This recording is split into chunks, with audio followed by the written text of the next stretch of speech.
right, welcome back to the podcast. We're back in our weekly cadence now. So we've started to find a rhythm again after Thanksgiving and a couple little vacation breaks and stuff. So we're getting up there close to 90. We'll hit 100 here in, I don't know, next 2 months, which will be kind of cool. Mm-hmm. I would say the last few months to get my workout in. A lot of times I like to work out at noon on Fridays, but just the way my day's been set up, I'm hitting the 8:30 a lot, rolling right into here. And it's kind of the culmination of like the full week. And it got me thinking, like, this week I hit it pretty hard all week. I went straight through. It's my 5th day in a row, training pretty hard. And I'm like, okay, what's one of the most important things that about just training in general that I think, we don't talk about a lot outside of maybe elite athletes, and it's that recovery aspect of training. And I really think back to kind of that heyday, that early days of you and Graham back at the Older Oak Gym. And what I always really noticed, and a thing that separated like you two guys from the rest of us who were all getting after it, I could do a workout with you guys and then I would be smoked. And then you guys would continue to train. You would kind of get a drink or hit a protein shake and then charge back up, and then you were getting back after it. And I was going to have to wait until tomorrow to do the workout. And that recovery ability, some of it is when you're young, and some of it's a little innate and built through sports like football, where you guys were doing these hard bursts or 2-a-day practices, and your body had learned that ability. It was trained to recover, where I didn't have that background. And so I hadn't trained maybe that way and had that background of doing that. But really, training is a big game of recovery. I've always noticed that. And today I just wanted to get into, a bunch of the kind of modalities, that things we can do to actually help us recover, and and then get into some of the weeds too of like, cold plunges and float tanks and all that fun stuff. The basics it's the easy one to talk about that no one wants to really hear, and it's just sleeping. I do know, for me personally, the most volume I was ever able to train on a consistent basis is when I was sleeping the best, and when I do sleep the best. And I can think back to a time I was right about 30 years old, and it was early on when Kate and I first started dating, and she would wake up she had to go to Lifetime at like 5, and we moved in together pretty quick after we were dating, and she'd be like, I'm lights out at like 8:30. And I just started going to bed with her. So now you are too. Yeah. But I didn't have to get up that early. Yeah. And so I was just passing out super early, 8:30 or 9. And then I was getting up at like 7. I mean, that was like 10 hours of sleep almost I was getting. And I was doing that really consistently. And that's the only time I've ever been able to do a pretty consistent hard 2-a-day. And I was doing that a lot of times. I'd go to the track, I'd run sprints, and then I was working out with our games team that was in the 2012 games. I was coaching it, and then I would just do the training session with them. And I was ready to be a backup. So I remember feeling like I could recover so well. And it was really just attributed to that super long sleep. Like when you were training, for regionals and things like that, do you remember, were you able to sleep better, or were you in like pain that didn't allow you to sleep? Can you remember how that kind of was? I definitely was sleeping enough. I've always was kind of more of a night owl, and I worked at night. Yeah. So it definitely allowed me to sleep in. I was probably definitely getting at least 8 hours at the time. Probably as the years have gone by, and, having the gym for a while and coaching in the morning, if you have to get up early and you're kind of naturally one of those people that likes to stay up later and sleep in a little bit, it's kind of a hard adjustment. So you're kind of burning. Sometimes I find myself burning the candle at both ends a little bit, especially I was just talking with someone this morning a little bit about it. Like, I feel like in the winter months when you have shorter days, like I think your body just naturally shuts down a little sooner. You know, if it's dark by 5, you know, sometimes it'll be 7:30 and it feels like 11 o'clock sometimes, especially, you know, this time of year where it just kind of started to turn dark early. So I feel like it's easier in the winter to get to bed earlier because it's darker sooner. But like in the summer months when it can be light till almost 9 o'clock, I feel like my body just kind of starts extending its like battery life for the day a little bit. And it's harder to like get to bed at the time I would right now, or just feel naturally more like it's time to rest. Yeah. So I feel like now I don't get as much sleep as I did back then. You know, it's funny. I think a lot of this kind of sleep talk and the importance of it really came about through, you know, Matthew Walker a few years ago, kind of coming out with his book. And he's like that, you know, the major kind of sleep researcher and neuroscientist that's kind of been kind of like the, what do you call himself? It wasn't like the sleep preacher, but it was some name he gave himself about it, because I think it's just become so much more important now that we realize that like both in the short term, you're just going to be chronically tired, but in the long run, it can lead to a lot of things like dementia, early onset dementia, all these things that like, you know, I think for a long time, you're like, no, I just got to grind. I got to work and I'll sleep when I'm dead. Like it was kind of like a tough guy attitude, but it really has some disastrous health consequences. So, you know, trying to, like, he recommends at least 6.5 to 8 hours of sleep, you know, closer to 8 if you can. He's like, there's actually a small segment of the population that like genetically like can get by in a little less sleep. And I think you might be able to test for that, but he's like, most people just think they're getting by. Oh yeah. Yeah. Like they'll get 4 hours a night or 5 hours a night. And they're like, I feel great. And like, if you actually tested them and say, hey, for a month, I'm going to have you sleep 8, they're probably like, oh shit, I was fooling myself. Like 100%. I don't feel good. I tend to get a little bit more on the weekend because I can sleep in a little bit, but I try to get that kind of 7 to 8 hour window. I think it's closer to maybe 6.5 to 7 now. Yep. That seems to be okay. Like I said, maybe a little bit more on the weekend because I can sleep in. But, you know, at that time, especially, you know, when I was working with you in the beginning and doing some of the games training and just more volume with things, I was still sore, you know, just because that was kind of part of the game. I mean, if you're competing and working out more, even if you're young, like you're still going to get a little beat up. So it's just more important to get more rest. You're just pushing the weight and things to a pretty close to a max effort constantly. Even if you're moving well, like it's just, it can be a lot. And you know, to play that game, you kind of have to put in the hours of work and the skills and the strength training to do that. It's funny because I remember kind of going to bed when I was like 30 and feeling worse than I do now. Oh yeah. And that was 10 years ago, but I just think like, you know, things have changed. I'm still healthy and strong, but I just remember, I think that was kind of when I realized I was like, I'm kind of at the end of this. You know, I didn't really want to do it much longer because I'm like, I would go to bed. I'm like, you know, still feeling fairly young. And I'm like, I feel awful. Yeah. Oh yeah. Yeah.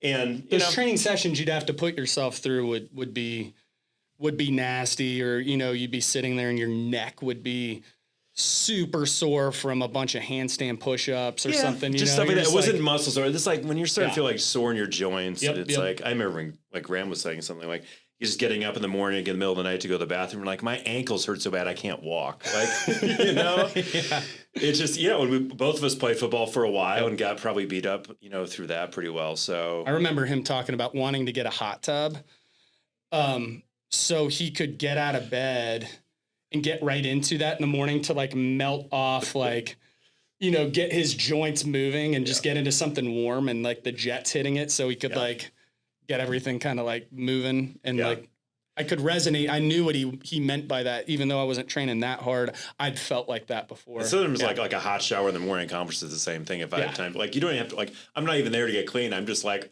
just wake everything up and make it feel a little like, you know, get the joints loosened up a little bit. But yeah, I sometimes know how important sleep is, but sometimes you just like, you don't get as much as you want to.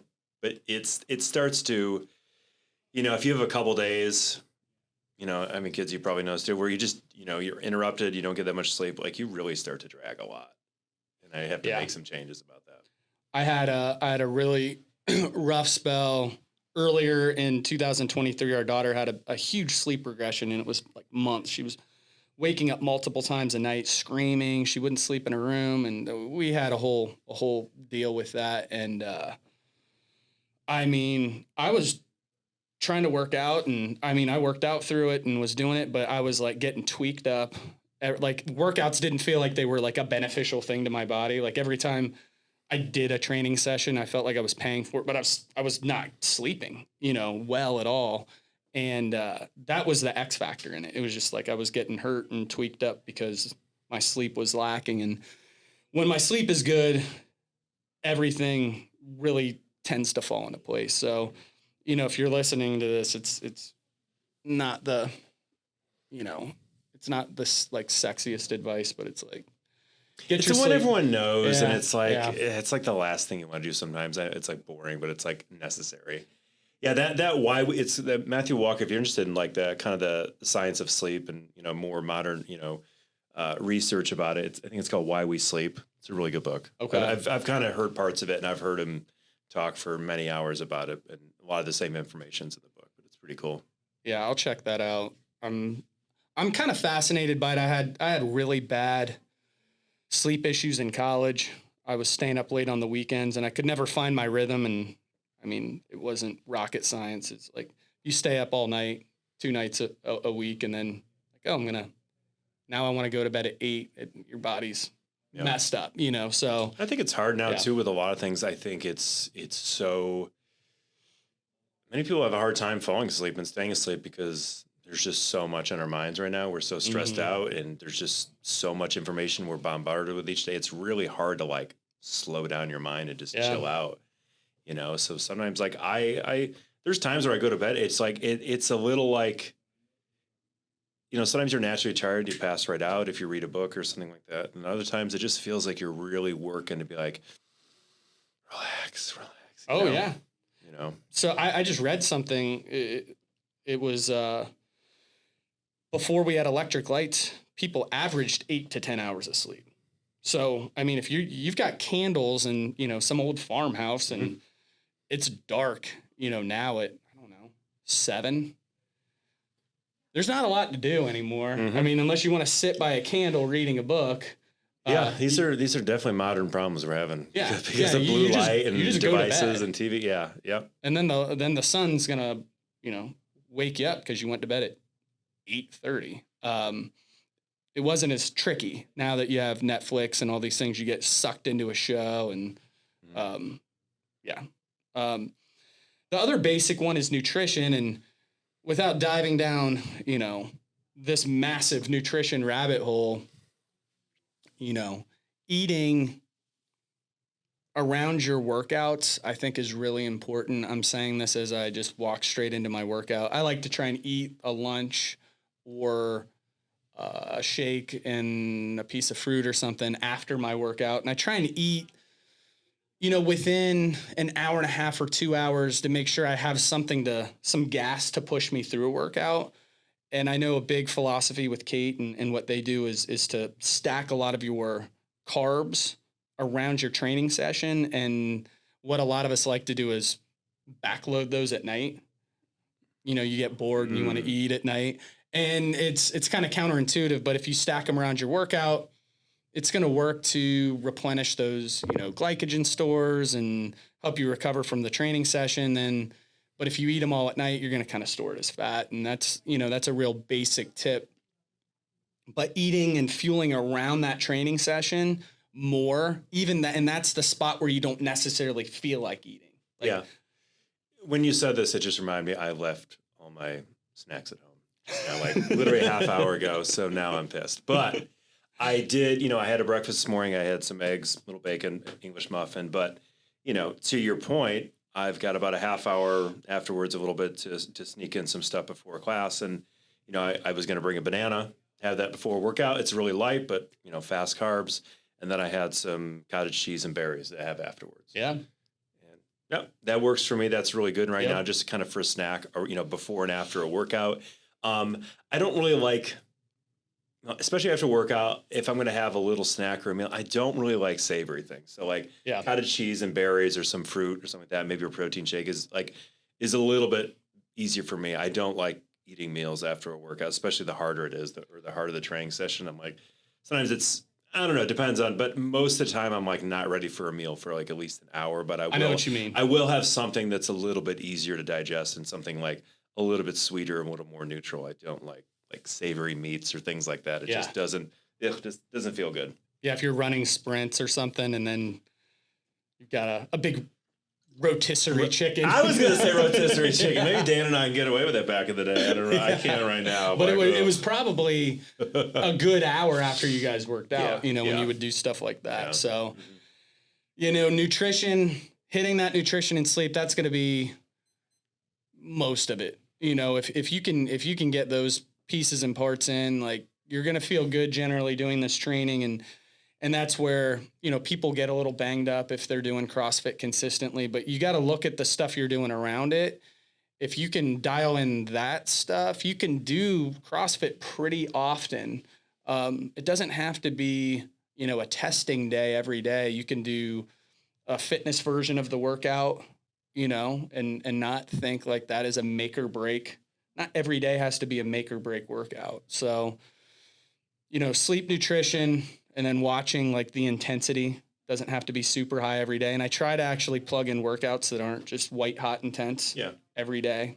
I think, some of the stuff we talked about with exercise and maybe some of the things we'll get into other, recovery methods. If you kind of like picture all that stuff like as like a board in like a music studio and like all the sliders go back and forth and you're kind of like trying to figure out where everything goes. And if you're, if you're not feeling very recovered, if you're kind of beat up or just things aren't really super optimal, you don't have to tell anyone or make a public about it, but like, be honest with yourself, like, where is everything at? Am I doing most of these things right? I'm not working out too much, I don't think, and I'm eating pretty well, but like, what's my sleep like? So like, take an honest assessment where things are at. If there's points or areas where it's like not really optimal, like, maybe there's not something necessarily wrong, but like you need to bump it up a little bit. Like, so to get to bed a half hour sooner and just like really test things out. I mean, if everything's going really well and stuff's still beat up, maybe you need to like, go see a physician or go see a PT. Yeah. Like, hey, I'm just not like, if there's certain aches or pains or, there's a body part hurting, and maybe need, some other intervention. But a lot of the stuff you can do on your own if you're just really honest about the lifestyle choices you're making. Yep. So that's a huge part of it. I think one thing too, you can look at if, let's say you have a newborn baby or you have a job or something that is actually going to put you in a place where you're going to get some suboptimal sleep for a while. I had a lot of success paring down my training volume and still getting results. When we had Oscar, I did Power Hour almost exclusively for, I think it was 9 to 10 months after we had him. And that's all I did was the 4 Power Hour classes. I did no other extra work. It was just those 4 hours of training a week.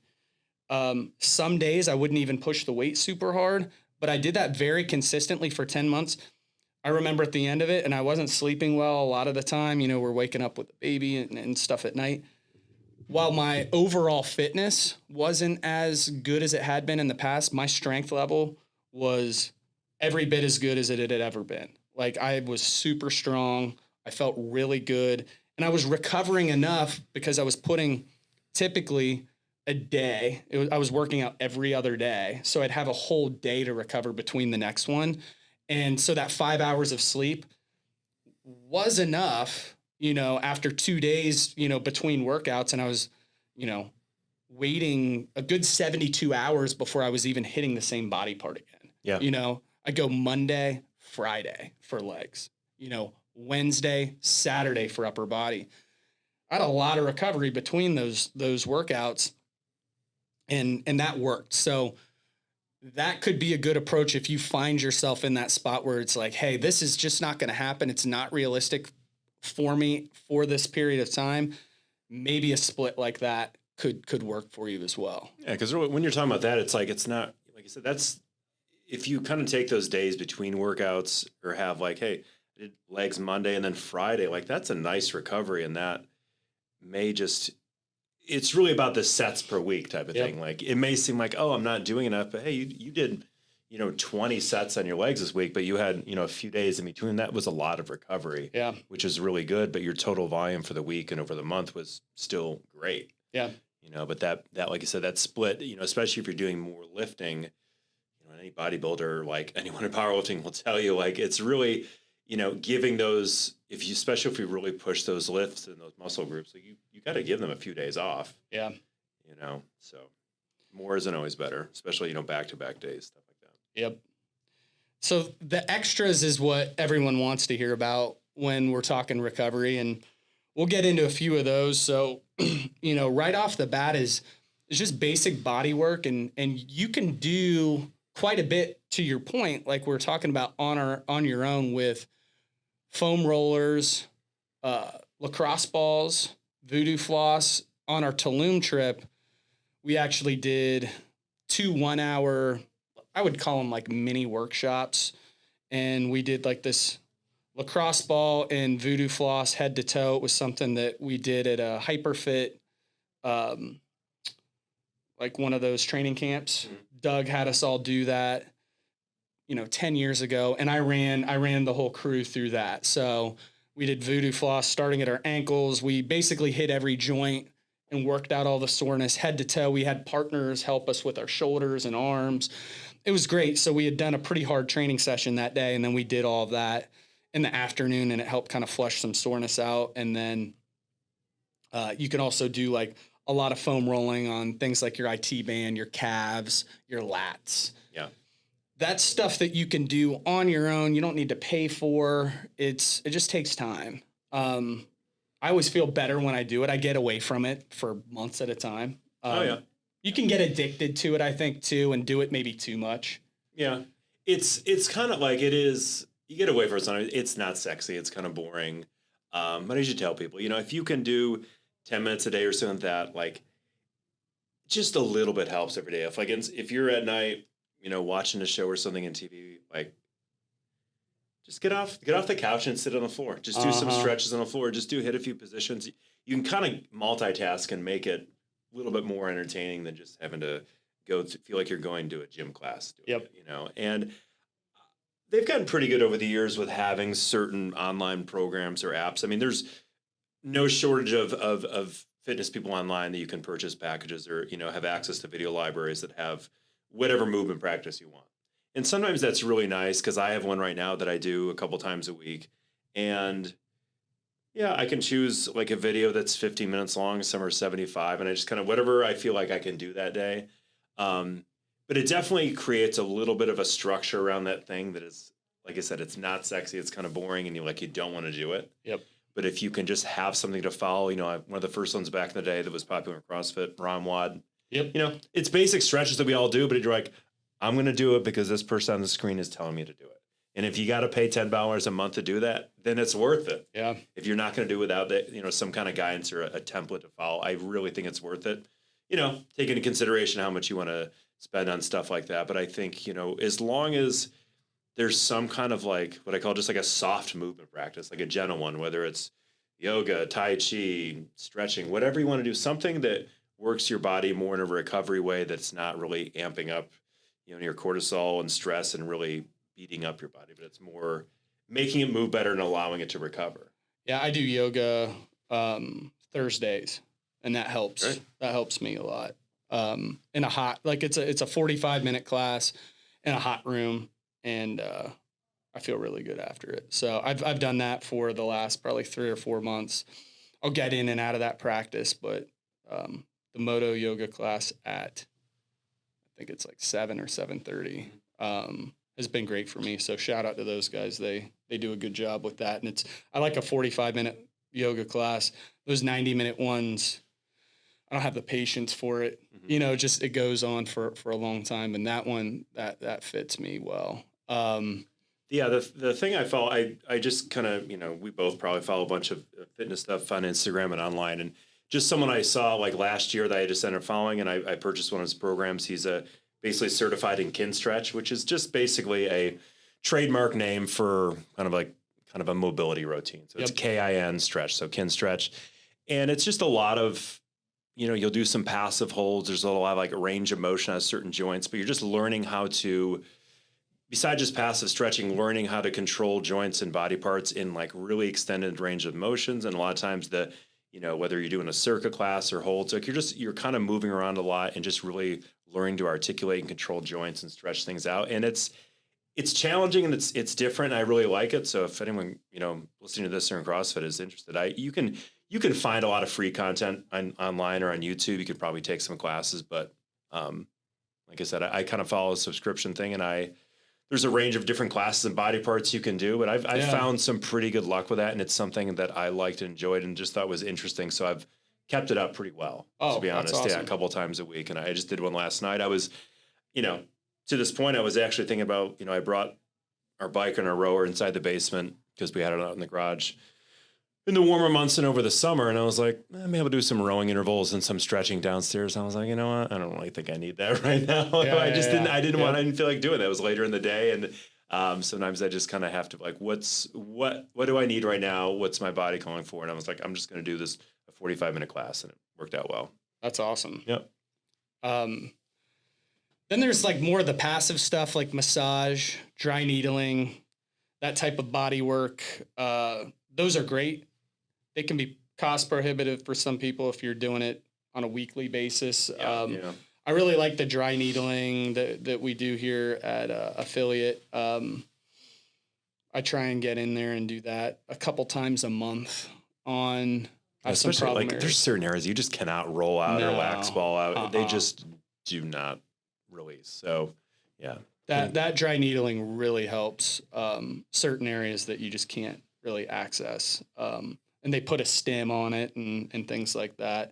Yeah. A really good massage, and they offer that as well. And I've had Vince here is great. So we have a great massage therapist who's working out of the gym now. And again, if you can find the time to do that, you'll find the benefit in it pretty quickly. Those are great modalities. Then we've got your hot and cold, which is, I think over the last 2 years it's always been a thing, but it's exploded outside of just, it was always something I think that like pro sports, you can even watch like Major League, they're getting into like hot tubs and cold tubs and stuff back in the 80s. So this is nothing new, but the cold immersion through podcasting and things like that, people have really started to get into. And I know you have even done it, where you're like cracking the ice on a cold plunge out on your porch in the middle of the wintertime. I'm not an expert in it. I've done it probably 25 to 30 times now. And I the way you feel when you're done is incredible, but I don't know if you have any insights on that or like how you just generally feel when you're in a rhythm of doing it. Cause I know you've had some regular practice with maybe doing it on more of a daily basis. So yeah, if I have time in the morning, it really only takes like literally 3 minutes. It's got to happen for 3 minutes. So we just have a tub. So like, it's really just more of a kind of September to maybe March, maybe April if we're lucky, where it's pretty cold. Yep. We don't have a refrigerated one. So we might get one that like an official one that kind of, keeps the temperature year round. I think mentally it's just sometimes harder to like amp yourself up to do it. Like literally once you sit in it, you're fine. Like after 10 seconds, like you're breathing calm and everything's good. But sometimes you're just looking at it from my kitchen window. I'm like, I don't want to go in there. Oh yeah. But if I have time most mornings, maybe 2 or 3 times a week in the morning, I'll do it. I'll do it, sometimes later in the day. It doesn't bother me. I will just, if I can get that, because it does have I feel like it does two things. Like I feel like in the morning, it definitely wakes you up. It wakes you up. And if it's like having 5 cups of coffee, you are ready to go for the day. You feel great. But even at night, I feel like even if I've done it at night, I feel a little bit relaxed afterwards. I'll take a shower and everything feels good. So I don't necessarily think it's a bad thing to do it later at the night. There is some sense of like where, if you're doing a lot of hypertrophy work or getting a workout, you may want to, if you're looking for, muscle size gains, you may want to do it for like 6 hours until after you work out. Yep. But, if you're doing aerobic workouts or anything else like that, it's just good for general recovery. Brings your body temperature down after a workout. Yeah. Yeah, it's nice. Sometimes it's just like mentally, it's just nice to do a challenging thing early in the day. And you're like at least I got something done today. You know, it's as simple as that. Sometimes I'm doing something really physically challenging. I have to calm my mind. I have to like breathe very calmly. I have to kind of meditate for a few minutes and just put myself, you know, in another place. And sometimes that just simple task of doing enough exposure to activities like that during the week, or, you know, at least once a day in the morning is really beneficial just for your self-esteem and just your mental clarity. Yeah. I mean, there's, like I said, not a total expert in this. I've listened to many talks about it, but it's just funny. I was thinking on the way over here, because I knew we were going to be talking about this stuff, how a lot of these things that have become a little more popular now, and it's great, they've been around for thousands of years. Oh, yeah. People have like, we're rediscovering things that have always worked for people. Yeah. You know, before there was like cold plunges that you could buy off Instagram, like people were literally just going in, you know, frozen lakes and frozen bodies of water because they knew it was good for them. They didn't really have the science to back it up for them 2,000 years ago. Yeah, but they like knew in it. Iceland, Yeah, and those they knew Nordic kind of countries. Exactly, Yep. like in Russia and Siberia, wherever it's cold, like it's always been part of their culture for certain reasons. Not even though if they, like I said, they didn't have the science to back it up or explain it, they knew that this thing was important. Yeah. You know, same thing with like, you know, heat exposure and sweat lodges and, you know, going in teepees that are like, you know, these smoke, you know, rituals and stuff. So it's a lot of stuff that's been around a while. And I think we're kind of able to figure out what it's actually doing to us physiologically now that we've got, you know, modern science to kind of decode things and things like that. And kind of decode a little bit. But like a lot of the things that come back around have always been there. We naturally evolved to kind of enjoy or gain some kind of wisdom from doing these practices. Yeah. I generally feel like a little bit less sore when I've done cold plunging for a week at a time every day a few times. So I know by the end of that week, I feel generally a little bit better. You definitely feel acutely better every time you do it for several hours when you're done. It's better than any cup of coffee you're going to have. Yeah. You know, you feel really good. Your endorphins are going. You're happy. You feel... You know, you feel great when you're done. We did one on the retreat that was a really cold one. It was just a barrel full of ice, and you know, it was cold. And we got out of that and jumped in the ocean, and the ocean felt like you were in a hot tub. And yeah, the comparison's really cool. I feel like when we were younger, like my friends' hot tubs, we'd go roll around the snow in the winter and then get in the hot tub. Yeah, that kind of contrast is real fun. Yeah. If I do it before like a power hour in the morning, if I get up, I'm not in a hurry to get here. And like I said, I got 3 minutes to spare. It doesn't take that long. It's not like you're sneaking in a workout before work. Yep. It's literally just right outside the window, go for 3 minutes and come back in. I'm definitely really more awake for class and just kind of on it. You know what I mean? Yeah.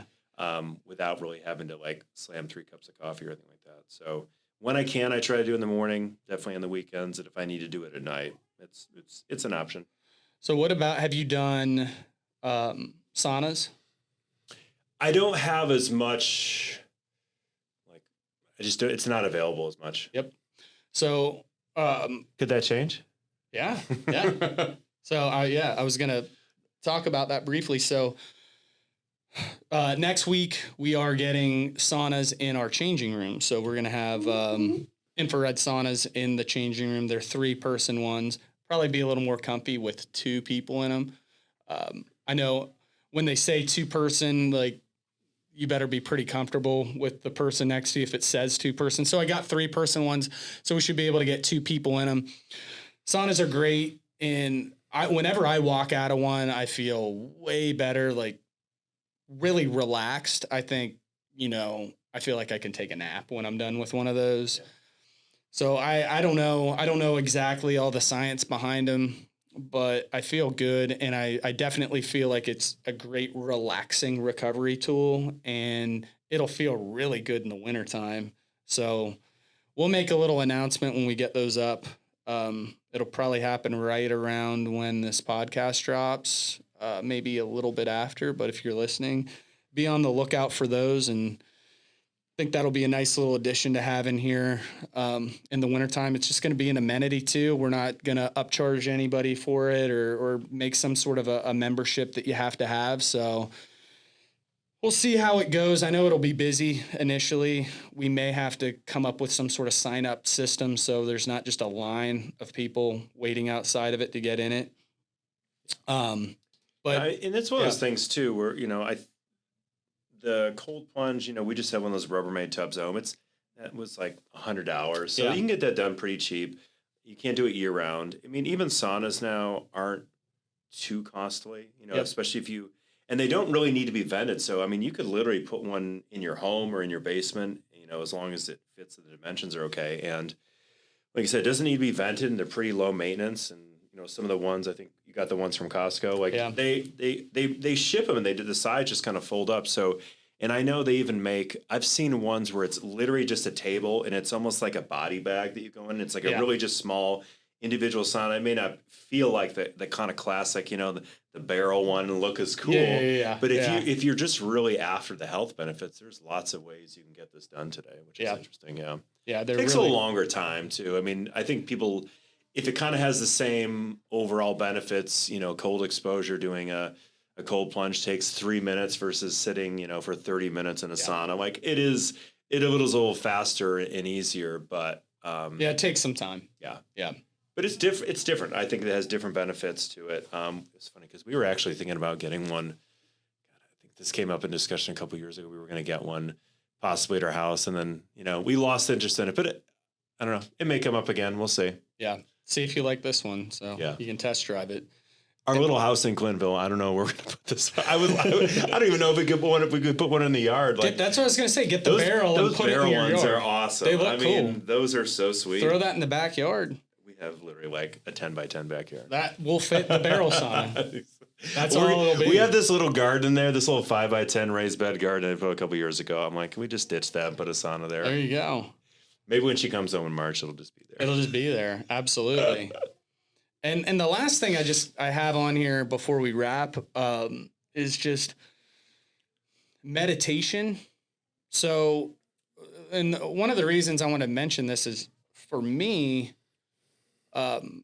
this has been huge in general for me. It resets me daily when I'm able to do it. Now my plan is to do this every day. Lately, in the last 3 weeks, it's been 3 days a week.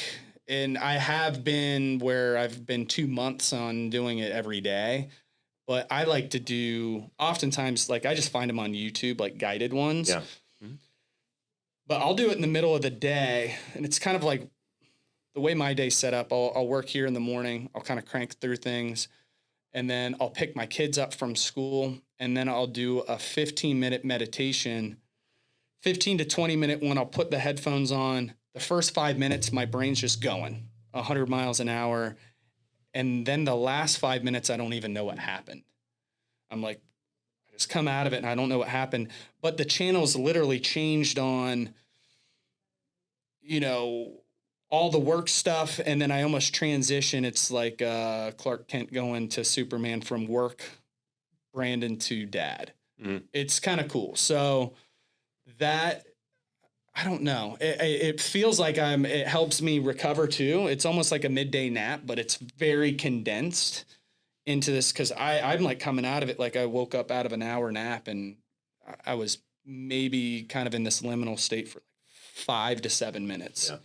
So no, it's hard to get in. It's hard to get into with so much running through our minds these days. And there's lots of different forms of meditation. There's like, TM and there's guided meditations you can do. There's like a practice called Yoga Nidra. Huberman talks about that one a lot. And there's different ways you can just kind of do it by yourself.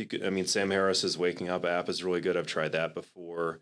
And just start very small. I mean, when I've gone through it at times in my life and where people have like really some friends and really tried to encourage me to do it, Dr. Holm is like a really good advocate or a big advocate of it. And just saying, just do 5 minutes a day. Yeah. Like just don't start off too big, because then you're just going to get really frustrated. If you're trying to sit there for 30 minutes and think of nothing, it's not going to happen. Yeah. Yeah. And really, even just doing it for 5 minutes a day, we said it even if you reach some kind of state for 1 minute or 30 seconds, there's nothing coming in like that. The feeling after is quite interesting. Yeah. Yeah. To shut that off. And really, I think I was hearing Sam Harris kind of talk with someone, this is a couple of years ago on a podcast with someone else, maybe it was Peter or Tia a few years ago, but they were talking about meditation and like, I think Peter was saying like how bad he was at it, right? Just like I'm bad at meditation. That's a lot of like, that's a judgment a lot of people have themselves of that practice. And he's like, it's really not about being bad or good or like literally trying to think of nothing. He's like, really,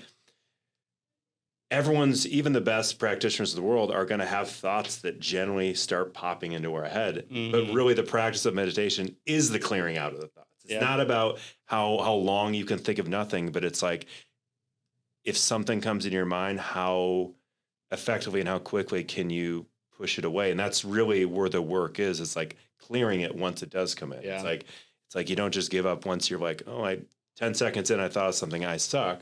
No, just sit there, sit through it. Like I said, you may do 5 minutes of meditation and 30 seconds of it was like legit, pure, blissful state of nothing, but that it took that long to clear that stuff out. So I think that kind of reframed how I thought about it. Yeah. And as someone who just like constantly has someone, going through their head, it was kind of helpful to reframe it that way. It's a practice like anything, and you feel like you're getting better at it when you're doing it more often, and you can clear those thoughts faster, and you can find that state a little bit easier. It's never perfect, but I remember I felt like I couldn't do it for a long time. And then suddenly I was like, whoa, like you said, that feeling that you get when you find it, you're like, okay, I kind of found something. And then I was able to get my mind to kind of click into it, almost like a movement that you learn or something. And the more you practice it, the better you can get at it. So you kind of physically feel a little light and tingly and kind of like a little high. Like you just feel very like nice. Yeah. Yeah. And it's nice because you did it yourself. Like you did that yourself. Like there was no external thing helping you out. Like that was all of you. You accomplished that. So it feels even better. Yeah. No,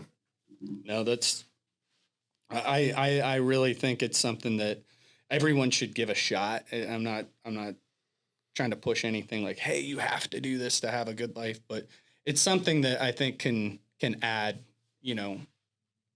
a beneficial thing to anyone's day, and it doesn't take as much time as you would think. But I hope you guys got something out of that, and just know that, recovery is a big part, if not the biggest part of this game that we're doing when we're training. And we do all this stuff all the time, like really well, and we don't ever break from it. No, every single one of them. Every single one of these things, I do them every single day perfectly.